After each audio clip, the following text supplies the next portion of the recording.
हाय viewers, अस्सलामु अलैकुम। Welcome to programming term official. Programming term official में आपको खुशामदीद करते हैं। उम्मीद करते हैं कि आप सब खैरियत से होंगे। सी लैंग्वेज सीखने की इस सीरीज में आज हमारा लेक्चर है फाइल हैंडलिंग। फाइल को किस तरह यूज किया जाता है सी लैंग्वेज में आज के लेक्चर में हम देखेंगे। लेक्चर स्टार्ट करने से पहले आपसे रिक्वेस्ट करेंगे, अगर आप हमारे न्यू व्यूवर्स हैं तो प्लीज हमारे चैनल को सब्सक्राइब कर दें, बेल आइकन को प्रेस कर दें ताकि नए आने वाले न्यू वीडियो का नोटिफिकेशन आपको मिल सके। चले आए आज का लेक्चर अपना स्टार्ट करते हैं। जी व्यूअर्स, सबसे पहले बात करते हैं फाइल्स। फाइल्स क्या होती हैं? जब कोई यूजर हमारे पास अरेंज फॉर्म में डेटा को लेके आता है तो वो किधर इसको स्टोर करवाता है? फाइल्स में। वो फाइल्स कौन सी हो सकती है? टेक्स्ट भी हो सकती है, एक्सेल फाइल भी हो सकती है। अब बात करते हैं सी लैंग्वेज की। क्या सी लैंग्वेज में फाइल का यूज होता है? सी लैंग्वेज में हम क्या करते हैं, डिफरेंट टाइप के कोड्स लिख रहे होते हैं। वो एडिशन का कोड्स होता है, कैलकुलेटर बनाना होता है, कोई पैटर्न होता है, ठीक है। तो हमारे पास सी लैंग्वेज में क्या होते हैं, कोड होते हैं, और कोड के अंदर हम क्या करते हैं, कोई वेरिएबल डिक्लेयर कर रहे होते हैं और कुछ फंक्शन बना रहे होते हैं। जबकि फाइल्स में हमारे पास होता है डेटा, ठीक है, तो वो अरेंज फॉर्म में होता है। अब क्या सी लैंग्वेज में भी फाइल की जरूरत पड़ती है? तो जी हाँ, जरूरत पड़ती है। क्या होता है कि फाइल्स में हम अपने फंक्शंस को डिक्लेयर कर देते हैं, कुछ फंक्शंस बना देते हैं, उनको डिफाइन कर देते हैं फाइल्स में, फिर वही फंक्शन जो है हम अपने कोड के अंदर यूज कर लेते हैं, ठीक है। जैसे कि stdio.h की जो फाइल है, उसमें फाइल में क्या होता है, इनपुट आउटपुट का फंक्शन डिक्लेयर है। उस फंक्शन को हम अपने प्रोग्राम के अंदर यूज करने के लिए क्या करते हैं, सिंपल उस फाइल को इंक्लूड करवा देते हैं, ठीक है। तो ये फंक्शन किधर डिफाइन है, std.h में। studio.h में ये फंक्शन डिफाइन है। हम इस पूरे फंक्शन को लिखते नहीं है, सिर्फ कॉल कर लेते हैं। इस फाइल को इंक्लूड करवा के इन फंक्शन को यूज कर सकते हैं। तो इसी तरह फाइल का जो है हमारे पास सी के साथ लिंक हो जाती है। फाइल का यूज हम अपनी लैंग्वेज में कर सकते हैं। तो सबसे पहले हमारे पास क्या है, a file is a collection of data. तो हमारे पास क्या होगी, इसमें बहुत से फंक्शंस होंगे फाइल्स के अंदर जिनका यूज करेंगे हम अपने प्रोग्राम के अंदर, ठीक है।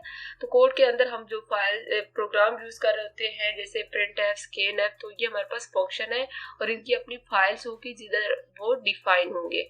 तो हम क्या करते हैं, सिंपल उस फाइल को इंक्लूड करवा के इन फंक्शन को यूज कर लेते हैं।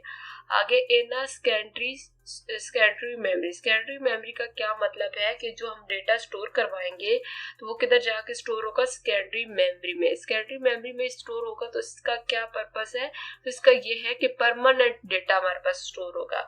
फॉर एग्जाम्पल हम क्या करते हैं, वेरिएबल डिक्लेयर करवाते हैं कुछ अपने कोड में, तो वो क्या होता है, टेम्परेरी तौर पे रैम में स्टोर होता है।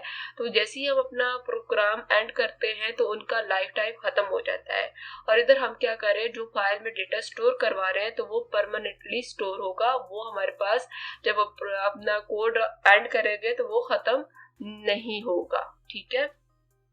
आगे हमारे पास file handling in C enable us file handling. Second point है कि हम फाइल हैंडलिंग में सी के थ्रू क्या क्या काम कर सकते हैं।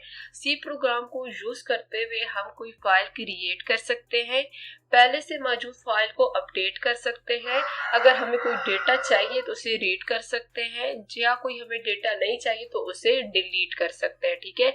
ये सारा काम होता है फाइल हैंडलिंग में सी प्रोग्राम को यूज करते हुए। आगे जाते हैं। आगे हमारे पास है फाइल ऑपरेशंस। कौन कौन से ऑपरेशन फाइल पे परफॉर्म किए जा सकते हैं। जैसे कि हमने बात की क्रिएट अ न्यू फाइल, जो हमारे पास हम क्या कर सकते हैं, हमने अभी बात की कि हम फाइल क्रिएट कर सकते हैं। दूसरा पॉइंट है हमारे पास ओपनिंग अ एग्जिस्टिंग फाइल। अगर कोई फाइल पहले से मौजूद है तो उसे ओपन कर सकते हैं। अगर हमें कोई डेटा चाहिए तो हम क्या कर सकते हैं, रीड फ्रॉम द फाइल। कोई डेटा चाहिए होगा, वो पहले से फाइल में मौजूद होगा तो उस डेटा को रीड कर सकते हैं। आगे हमारे पास है राइटिंग टू द फाइल। अगर हमें कोई डेटा लिखना है, कोई ऐड करना है तो वो भी हम फाइल के अंदर कर सकते हैं। लास्ट पॉइंट है हमारे पास डिलीटिंग द फाइल। अगर कोई फाइल हमें नहीं चाहिए तो हम उसे अपने प्रोग्राम से डिलीट भी कर सकते हैं सी फंक्शन के थ्रू। तो ये हमारे पास बेसिक ऑपरेशन है जो हम परफॉर्म करते हैं फाइल हैंडलिंग के अंदर। अब हमारे पास आ सकते हैं function from file handling. Function कौन कौन से हैं, किस पर्पस के लिए यूज होते हैं, नेक्स्ट लेक्चर में डिटेल में डिस्कस करेंगे, आपको यूज करके भी इनका बताएंगे। तो जी व्यूअर्स, ये नेक्स्ट लेक्चर तक वेट कीजिएगा। Thank you, Allah Hafiz.